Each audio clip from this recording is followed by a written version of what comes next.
जय हिंद दोस्तों, मैं उपेंद्र कुमार आप सभी का स्वागत करता हूं अपने चैनल यूके ट्यूटोरियल में।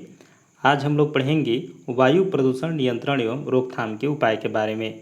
इससे पहले हमने पढ़ा दिया है दोस्तों आपको जल प्रदूषण और पूरे प्रदूषण से संबंधित जो कानून बनाए गए थे उसको भी पढ़ लिए हैं।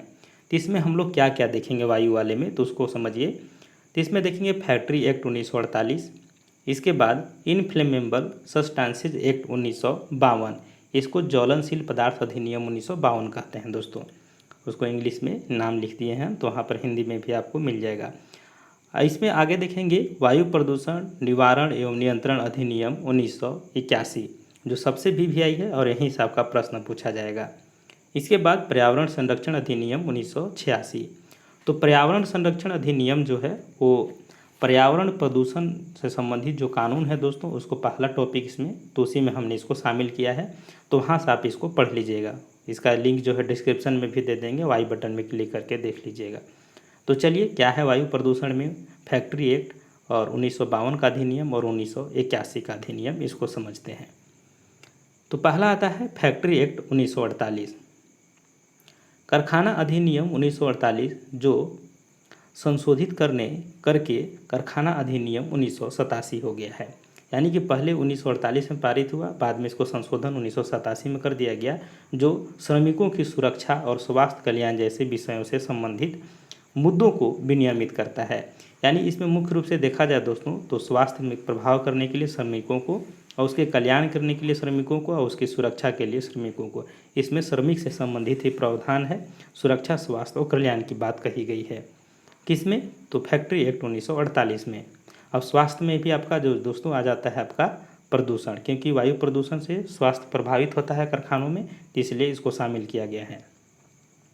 अब देखेंगे ज्वलनशील पदार्थ अधिनियम 1952।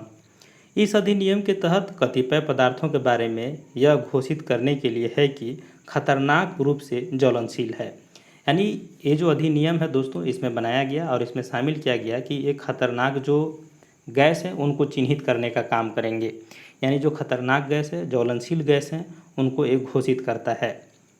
कौन घोषित करता है दोस्तों? तो ज्वलनशील पदार्थ अधिनियम 1952 को दिया गया कि उसको ऐसे पदार्थों का आप चिन्हित कीजिए।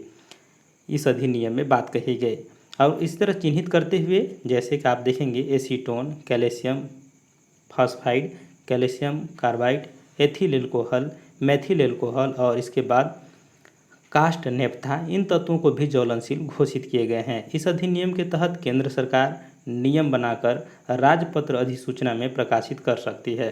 यानी इस अधिनियम में प्रावधान किया गया कि जो ज्वलनशील है, जो खतरनाक है, उनको सरकार चिन्हित करके उसको गजट पत्र में प्रकाशित करेगी, ताकि सभी को पता चले कि ये गैसें हैं वो ज्वलनशील है, नुकसानदेह है, तथा ऐसी गैसों को परीक्षण करके आवश्यकताओं के अनुरूप अनुकूलित और संपूरित कर सकते हैं। यानी ऐसे जो गैसें होंगे जो चिन्हित किया जाएगा, वहाँ पर देखें तो इसको उपयोग भी किया जाएगा और उसकी आवश्यकता के अनुसार जैसी उसकी आवश्यकता होगी। तो इस तरह से इस अधिनियम में प्रावधान किया गया। अब समझिए कि वायु प्रदूषण नियंत्रण एवं रोकथाम जो आपको पढ़ना है और जो सबसे वीवीआई है, और यहीं से आपका प्रश्न रहेंगे। तो वायु प्रदूषण नियंत्रण एवं रोकथाम बढ़ते औद्योगिकरण के कारण पर्यावरण में निरंतर हो रहे वायु प्रदूषण तथा उसकी रोकथाम के लिए यह अधिनियम बनाया गया है। यानी कि जो औद्योगिकरण हो रहा है दोस्तों, औद्योगिकरण जितने कल कारखाने की स्थापना हो रही है, तो उससे क्या हो रहा है कि पर्यावरण में निरंतर प्रदूषण हो रहा है और इसी प्रदूषण को रोकने के लिए अधिनियम बनाया गया है। इस अधिनियम के पारित होने के पीछे जून 1972 में संयुक्त राष्ट्र संघ के द्वारा स्टॉकहोम में सम्मेलन हुआ था दोस्तों, स्वीडन में, ये मानव पर्यावरण सम्मेलन की भूमिका रही है। इसका प्रस्तावना में कहा गया है कि इसका मुख्य उद्देश्य पृथ्वी पर प्राकृतिक संसाधनों के संरक्षण हेतु समुचित कदम उठाना है। यानी कि 1972 में जो संयुक्त राष्ट्र संघ यानी यूएनओ के द्वारा स्टॉकहोम में जो सम्मेलन बुलाया गया था, उसी सम्मेलन का भूमिका के आधार पर इसको तैयार किया गया है। यानी कि कहीं ना कहीं देखिए तो उससे प्रभावित होकर के ही इस अधिनियम को बनाया गया है। इसका मुख्य उद्देश्य क्या था दोस्तों? कि पृथ्वी पर प्राकृतिक संसाधनों के संरक्षण हेतु समुचित कदम उठाना है। यानी पृथ्वी पर जितने भी आपके प्राकृतिक संसाधन हैं उनको एक समुचित रूप से यानी सस्टेनेबल रूप से इसको उपयोग करने हेतु कदम उठाना है, संरक्षण करने हेतु। प्राकृतिक संसाधनों के संरक्षण में वायु की गुणवत्ता, वायु के प्रदूषण को नियंत्रित सम्मिलित है।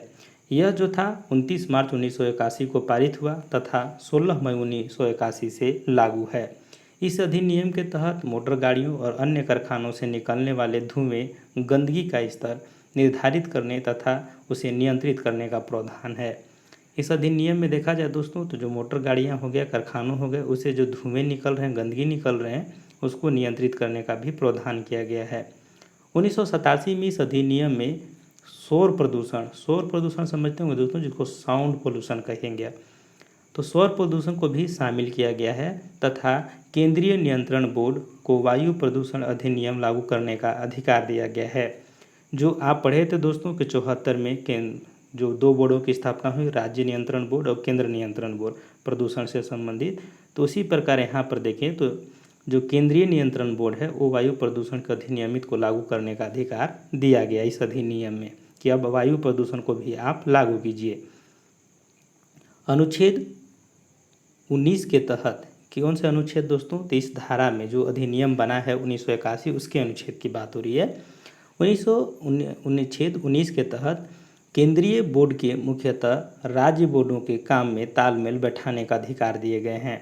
यानी केंद्रीय बोर्ड जो होंगे वो राज्य बोर्डों से तालमेल बैठा करके ही काम करेंगे।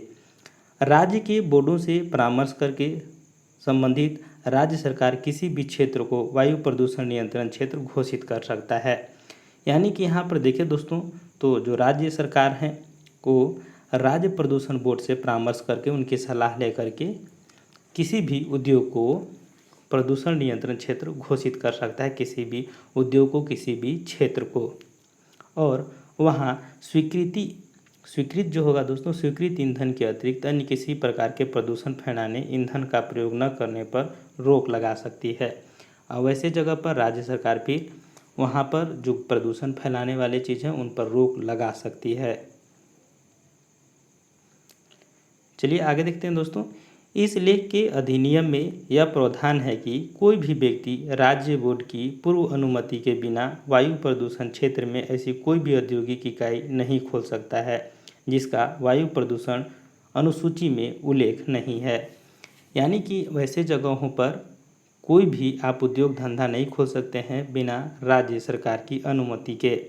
इस अधिनियम के अनुसार केंद्र व राज्य सरकार दोनों को वायु प्रदूषण से होने वाले प्रभावों को सामना करने के लिए निम्नलिखित शक्तियाँ प्रदान की गई है। यानी कि केंद्र सरकार और राज्य सरकार दोनों को यहाँ पर देखें तो कुछ शक्तियाँ प्रदान की गई इस अधिनियम के तहत कि कैसे आप वायु प्रदूषण को नियंत्रित कर सकते हैं। तो चलिए क्या क्या शक्तियाँ हैं उसको थोड़ा सा समझ लीजिए।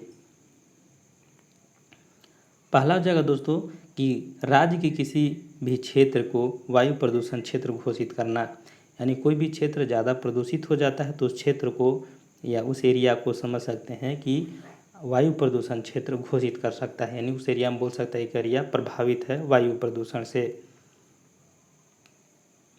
प्रदूषण नियंत्रण क्षेत्रों में औद्योगिक क्रियाओं को रोकना। जो प्रदूषण नियंत्रण क्षेत्र घोषित किए हैं उस क्षेत्र में औद्योगिक जो क्रियाएं होगी वहाँ पर रोक लगा सकती है। औद्योगिक इकाई स्थापित करने से पहले बोर्ड से अनुमति प्रमाण पत्र लेना। यानी जो केंद्रीय नियंत्रण बोर्ड है और राज्य नियंत्रण बोर्ड है, यानी कि कोई भी राज्य क्षेत्र में आप लगाते हैं तो राज्य प्रदूषण नियंत्रण बोर्ड से उस उद्योग को लगाने से पहले आपको अनुमति लेना होगा। वायु प्रदूषण के सैंपल इकट्ठा करना। यानी कि वायु प्रदूषण के अगर देखा जाए दोस्तों तो उसका सैंपल इकट्ठा करने का काम भी एक बोर्ड को दिया गया है। इस अधिनियम में दिए गए प्रावधानों के अनुपालन की जांच के लिए किसी भी औद्योगिक इकाई में प्रवेश का अधिकार। यानी कि ऐसे औद्योगिक इकाइयों में आप प्रवेश कर सकते हैं जिसको एरिया में आता है। किसी भी राज्य सरकार में आप कोई उद्योग चला रहे हैं तो वहाँ पर जो राज्य नियंत्रण बोर्ड है वो जा कर के प्रवेश करके जांच कर सकती है कि आपका उद्योग से कितना प्रदूषित हो रहा है, कितना प्रदूषण निकल रहा है। इस अधिनियम के प्रावधानों को उल्लंघन करने के वाले के विरुद्ध मुकदमा चलाने का अधिकार। यानी जो अधिनियम बनाया गया है उसको अगर जो नहीं मानेगा उसके खिलाफ मुकदमा चलाया जाएगा। इसके बाद प्रदूषित इकाइयों को बंद करने का अधिकार। यानी कि जो इकाइयाँ बहुत ज़्यादा प्रदूषित कर रही है उनको बंद करने का भी अधिकार दिया गया है। इस प्रकार वायु प्रदूषण और नियंत्रण अधिनियम 1981 जो है वायु प्रदूषण को रोकने का एक महत्वपूर्ण कानून है, जो प्रदूषण नियंत्रण बोर्ड को न केवल औद्योगिक इकाइयों की निगरानी की शक्ति देता है, बल्कि प्रदूषण इकाइयों को बंद कराने के भी अधिकार प्रदान करता है। वायु प्रदूषण के लिए मैनेजिंग डायरेक्टर उत्तरदायी होता है। यहाँ पर जो देखें दोस्तों, जो वायु प्रदूषण करेगा उसके लिए उत्तरदायी कौन होगा, तो मैनेजिंग डायरेक्टर, यानी कि जो वहाँ पर मैनेज कर रहा है उसका जिम्मेदारी होता है। तो ये हो गया दोस्तों वायु प्रदूषण से संबंधित। और अगर ज़्यादा पढ़ना होगा दोस्तों तो 11th क्लास के NCERT बुक बायोलॉजी में दिया हुआ है, वहाँ से आप पढ़ सकते हैं।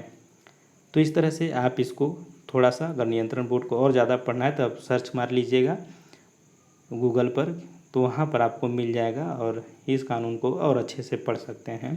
खैर मेरे से जितना बना है वो सभी डाटा को मैंने इंक्लूड किया है, फिर भी आपको और कहीं से पढ़ने की ज़रूरत है, क्योंकि पढ़ाई समुद्र है और उसको थोड़ा बहुत अर्जन करते रहिए और इसमें जो भी शामिल होगा उसको शामिल कर लीजिएगा। तो अगले जो है दोस्तों वो हो जाएगा आपका वन संरक्षण एक, तो उसको अगले वीडियो में तुरंत बना दे रहे हैं ताकि एक वीडियो में लंबा ना हो, आपको समझने में समझदारी हो। तब तक के जय हिंद।